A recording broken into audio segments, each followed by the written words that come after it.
Bismillahirrahmanirrahim. Assalamualaikum warahmatullahi wabarakatuh. Hari ini Jumat 15 Januari 2021. Kita mendengar Natalius Pigai berbicara dengan sangat keras dan tegas bahwa apa yang dilakukan oleh Komnas HAM dengan menghadap Presiden Joko Widodo dan melaporkan hasil investigasinya itu dianggap melanggar aturan. Ya, saya kira ini patut dicermati dan didengar dengan baik-baik, karena kita tahu Natalius Pigai ini kan mantan komisioner Komnas HAM.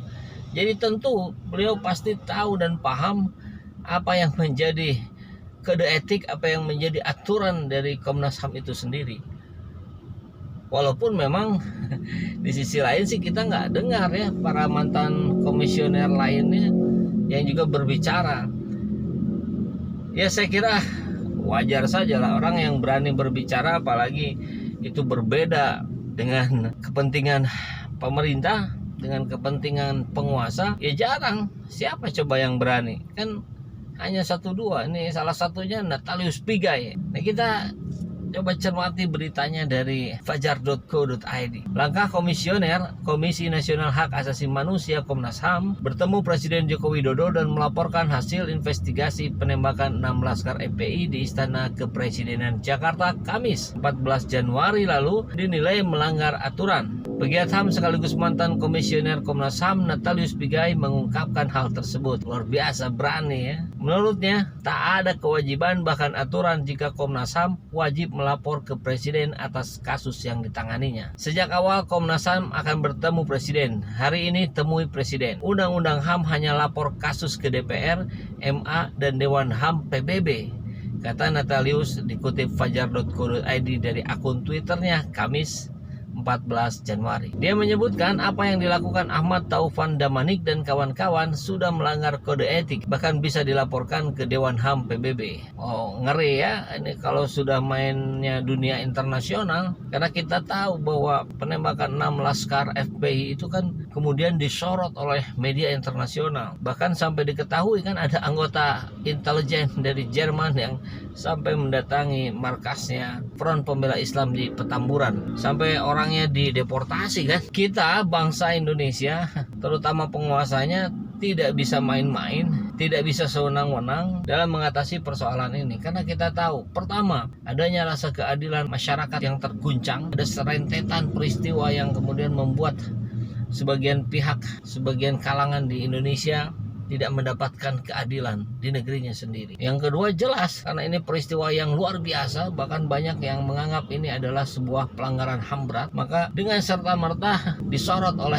media internasional. Expose dari media internasional begitu kuat terhadap persoalan ini. Sudah langgar kode etik Paris Principle tentang independensinya. Keluarga atau umat Islam bisa laporkan ke Dewan HAM PBB. Komisioner pasti akan diperiksa jelasnya. Ya, beberapa pakar juga pernah saya coba angkat juga di video channel saya di beberapa pekan lalu bahwa ini sebetulnya bisa dibawa ke HAM internasional. Sebelumnya usai menemui Presiden Joko Widodo, Ketua Komnas HAM Ahmad Taufan Damanik menegaskan tidak ada indikasi terjadinya pelanggaran HAM berat atas tewasnya 6 laskar FPI di kilometer 50 tol Jakarta Cikampek, Karawang, Jawa Barat pada 7 Desember 2020. Ya lebih tepatnya kalau Komnas HAM kemarin justru menyebutnya peristiwa Karawang ya, karena bukan hanya di kilometer 50 tapi jauh lebih panjang area peristiwanya. Dan ini yang kemudian membuat sebagian kalangan merasa kaget gitu dengan investigasi dari Komnas HAM, padahal kita melihat bahwa bukti-bukti begitu banyak,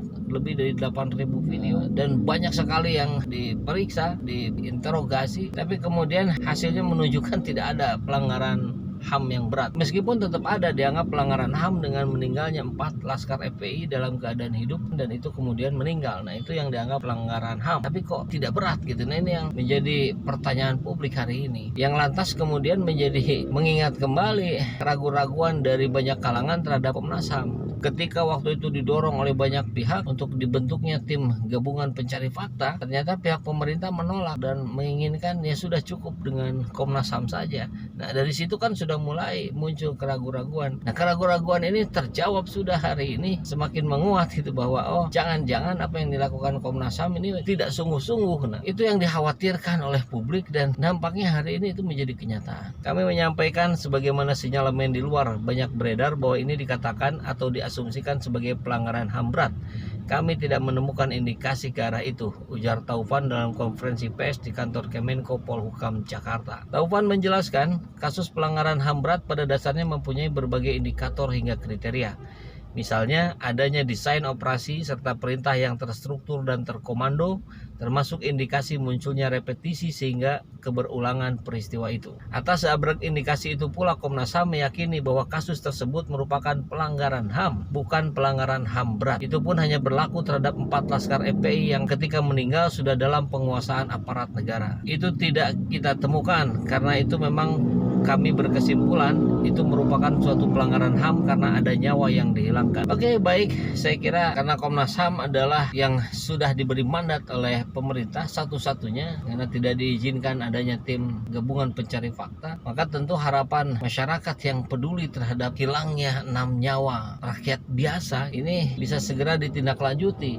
Dan tentu ini masuk ke pengadilan dan jangan sampai keraguan-raguan ini terus berlanjut pada proses di pengadilan nanti. Mudah-mudahan aparat penegak hukum terutama yang terkait di pengadilan bisa mengedepankan hati nurani dan mampu menilai dan memberikan keputusan sesuai dengan dasar-dasar yang objektif. Yang kedua, tentu kemungkinan besar ini akan diambil. Ini akan dilanjutkan ke HAM internasional. Dan kalau ini memang berlanjut, tentu itu bukan sebuah kabar yang baik untuk negeri ini karena seolah-olah seperti bangsa ini tidak bisa menyelesaikan persoalannya sendiri. Kan logikanya begitu ya, sehingga membutuhkan lembaga internasional. Ya tapi mau gimana lagi, kan ini para pencari keadilan ini ketika tidak mendapatkannya di pengadilan di Indonesia ya berarti mencarinya keluar, walaupun itu bukan situasi yang baik, tapi kalau sebagai jalan terakhir yang harus diupayakan untuk mencari keadilan mudah-mudahan sih tercapai gitu. Jadi apapun yang terjadi, baik itu pengadilan atas pelanggaran HAM 4 laskar FPI di Indonesia, pengadilan di Indonesia, ataupun yang lebih jauhnya, yang lebih banyaknya lagi kemudian itu diusut ke pengadilan internasional, itu pun mudah-mudahan bisa dilakukan dengan baik, dengan lancar, tetap sesuai prosedur. Dan harapan terakhir, harapan terbesar adalah tentu apapun hasilnya nanti itu bisa menjawab rasa keadilan rakyat Indonesia, terutama umat muslim dan wabil khususnya orang-orang yang peduli dengan rasa kemanusiaan yang terjadi di peristiwa tol Karawang.